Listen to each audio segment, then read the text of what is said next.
Bonjour et bienvenue dans cette capsule qui résume les propriétés des fonctions. C'est vraiment quand on va faire l'analyse complète, souvent à partir d'un graphique, du tracé d'une fonction qu'on a étudié et souvent il va y avoir un contexte, donc par exemple le déplacement selon le temps, la température selon le temps, donc différentes situations qu'on peut observer. Ici, on va regarder un graphique comme ça qui est déjà tracé et on va aller regarder les définitions, ces propriétés-là, qu'est-ce qu'on cherche à observer. Donc, tout d'abord, le domaine, qu'est-ce que c'est les domaines? Là? C'est toutes les valeurs en X. OK? Donc, on veut savoir c'est quoi que le X peut prendre comme valeur. On va appeler ça le domaine. Fait que mon axe des X, on se rappelle, c'est notre axe horizontal. Donc, je regarde le premier moment où je rencontre une valeur dans ma fonction, c'est à moins 4. Fait que mon domaine, il commence à moins 4 et ça se poursuit, ma fonction, ça s'arrête jusqu'à, dans cet exemple-ci, 6. Donc, on va définir ça par un intervalle. Fait qu'on va mettre un petit crochet pour dire que la fonction, elle commence à moins 4 et elle se termine à 6. Tout simplement. Ensuite, on va aller regarder, je vais juste, effacer pour pas que ça vienne trop chargé. Donc, on va aller regarder maintenant pour l'image. L'image, c'est le même principe, sauf que c'est les valeurs en Y. Donc, toutes les valeurs en Y, c'est ce qu'on appelle l'image de la fonction. Fait que même principe que tantôt, je vais partir des négatifs jusqu'au positif. Donc, le plus bas que je commence, la première valeur de Y, c'est moins 4. Ici, on voit, hein, c'est moins 4. Et ça va monter jusqu'à la plus haute valeur ici qui est de 4. Donc, l'image de ma fonction, ça va être encore une fois un petit intervalle. Donc, je vais dire un petit crochet de moins 4 jusqu'à 4. C'est là que je rencontre toutes les possibilités pour ma fonction. Donc, voilà pour domaine et image. Ensuite, on va aller observer, la croissance et la décroissance, de même que la constance. Donc, tout ça ici, souvent, on va le résumer en un thème qui est la variation. OK? Donc, les trois prochains, là, c'est vraiment qu'est-ce qui fait que ça varie dans ma fonction. Donc, c'est des mots quand même que vous connaissez qui sont assez communs. Donc, la croissance, c'est quoi? C'est quand finalement la fonction, elle, monte. Donc, est-ce qu'au départ, ça monte? Non, non. Et hop, là, je vois que ici, là, à partir de x vaut 1, jusqu'à quand est-ce que ça monte? Jusqu'à ce que mon x vaut 4, c'est la portion où la fonction, elle est croissante. Donc, quand je regarde la variation, là, on peut venir se le mettre ici, là, entre parenthèses, on va toujours aller chercher nos valeurs de x. Donc, on regarde de 1 jusqu'à 4, c'est là qu'on a la croissance. Donc, je fais encore une fois un intervalle de 1 jusqu'à 4 avec mon petit crochet comme ça. Et là, bien, on a déjà quand même été capable d'observer un petit peu aussi quand est-ce qu'on avait la décroissance, parce qu'on l'a vu ici au départ. On a la décroissance de moins 4 jusqu'à moins 2.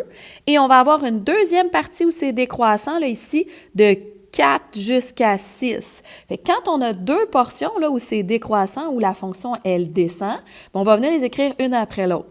Donc, la première, je ferai mon crochet de moins 4 jusqu'à moins 2. Donc, ça, c'est cette section-là que je viens d'illustrer. Et je vais écrire union pour dire qu'il y a aussi une autre section où c'est décroissant de 4 jusqu'à 6. C'est aussi une section où c'est décroissant. Ensuite, on fait la même chose pour la constance. Constance veut dire segment qui est horizontal. Donc ici, on voit que la fonction, il n'y a pas de changement. La valeur est toujours la même. Hein? C'est toujours y vaut moins 2 ici. Et ça se passe de quand à quand? Ça se passe de moins 2 jusqu'à 1. Donc, constance, c'est quand c'est droit. Donc, de moins 2 jusqu'à 1. Donc, vous avez remarqué, on a pris toujours nos valeurs en X. Là, je peux peut-être venir le mettre peut-être en jaune ici. Là, la variation, regardez, là, j'essaie de le mettre en évidence ici. C'est toujours en X. On va aller faire une nouvelle sorte de propriété. Donc, allons voir maintenant maximum et minimum. Souvent, on peut regrouper ces deux-là ensemble et on les appelle les extrémums parce que ce sont les extrêmes, finalement. Donc, là, cette fois-ci, on va aller regarder la valeur en Y. Fait que faites attention, c'est différent. On regarde vraiment, là, on fait un peu comme un balayage du bas vers le haut. Donc, le minimum, je fais mon balayage. C'est quoi mon minimum? Hop! Je le rencontre. Mon minimum, je le lis, il est à moins 4. Donc, c'est vraiment une valeur seulement et c'est une valeur en Y que je viens chercher. Et je poursuis même à faire mon balayage, mon maximum. Hop, mon maximum, c'est quoi? C'est 4. Donc, pour les extrémums, c'est seulement une valeur qu'on vient chercher. Donc, voilà pour les extrémums. Ça va quand même plus vite, c'est un petit peu plus facile. Maintenant, le côté positif et négatif, ces deux-là, on va les appeler le signe de la fonction. Et comme pour la variation, là, je vais venir le mettre de la même couleur, comme pour la variation, on va aller regarder les X pour regarder quand est-ce que la fonction, elle est positive ou négative. Donc, positive, c'est quand elle est en haut de l'axe des X. Quand elle est négative, c'est quand elle est en bas de l'axe des X. Donc, positive, c'est de quand à quand? Bien là, j'ai comme deux moments parce qu'elle est positive ici entre moins 4 et moins 3 et elle redevient positive de 2 à 5. Hein? Tout ici, c'est positif, positif, positif, positif, positif. Donc, j'ai deux portions, ça va être comme tantôt. On va faire une union. Donc, elle est positive au départ de moins 4 jusqu'à moins 3. Et hop, je refais une union. Elle redeviendra positive de 2 jusqu'à 5. Ensuite, on regarde pour les négatifs, quand est-ce qu'elle est sous la courbe, sous l'axe des X. Donc, elle va être négative ici, hop, hop, hop, hop, hop, et elle va être négative ici. Donc, à partir de moins 3, elle commence à être négative jusqu'à 2. Et ensuite, elle redevient négative de 5 jusqu'à, hop, 6. Et je mets toujours mes crochets pour le délimiter. Voilà pour le signe de la fonction. Il nous reste à observer l'abscisse à l'origine et l'ordonnée à l'origine. Donc ça, ce sera vraiment des valeurs, OK? Un petit peu comme tantôt avec nos extrémums. Mais l'abscisse, ce sont les X. Donc, ce sont les valeurs quand je suis sur l'axe des X. Donc, je viens vous les encercler ici. Regardez ici, l'abscisse à l'origine. J'en ai une autre ici, abscisse à l'origine. J'en ai une autre, abscisse à l'origine. Donc, les abscisses à l'origine, on peut en avoir plusieurs. C'est pour ça qu'il y a un S ici qui est en parenthèse.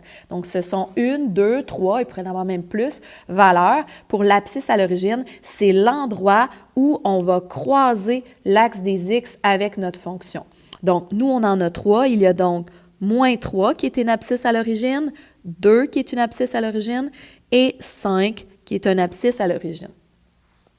L'ordonnée, ça va être le même principe, mais on peut avoir une seule ordonnée parce que dans nos fonctions, on sait que pour chaque valeur de X, on a droit à une seule valeur de Y. Donc, c'est le même principe, mais cette fois-ci, c'est quand est-ce que je croise mon axe là, vertical. Donc, je regarde ici, c'est à cet endroit où je croise mon axe vertical. L'ordonnée à l'origine, c'est moins 2. Donc, petite note aussi, quand on est dans l'ordonnée à l'origine, si on a une fonction qui est une droite, on l'appelle aussi la valeur initiale.